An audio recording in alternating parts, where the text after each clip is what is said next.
Keby som hovoril ľudskými jazykmi aj anielskými a lásky by som nemal, bol by som ako zunivý kov a zuniaci zvon.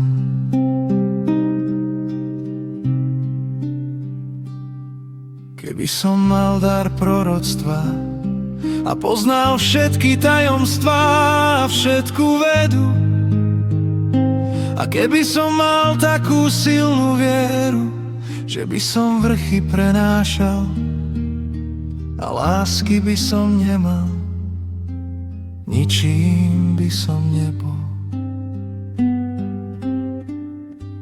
A keby som rozdal celý svoj majetok ako almužnu, a keby som obetoval svoje telo, aby som bol slávený a lásky by som nemal, nič by mi to neosožilo. Láska je trpezlivá, láska je dobrotivá, nezávidí, nenasleduje pýchu, nevystatuje sa, nie je neslušná, nie je sebecká, nerozčuľuje sa, nemyslí na zlé, neteší sa z nespravodlivosti, ale raduje sa z pravdy. Všetko znáša, všetko verí, všetko dúfa, všetko vydrží.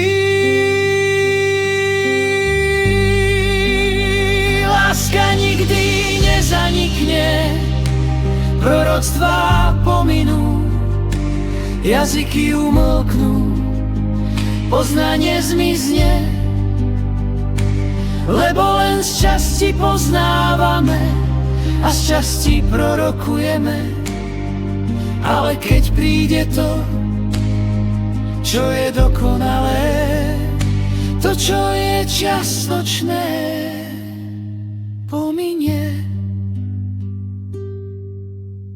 Keď som bol dieťa, hovoril som ako dieťa, rozmýšľal som ako dieťa, uvažoval som ako dieťa. Ale keď som sa stal mužom, zanechal som detské veci. Teraz vidíme len nejasne, akoby v zrkadle. No potom budeme vidieť tvárou v tvár. Teraz poznávam iba čiastočne, ale potom budem poznať tak, ako som sám poznaný. A tak teraz zostáva viera, nádej, láska, tieto tri, no najväčšia z nich je láska.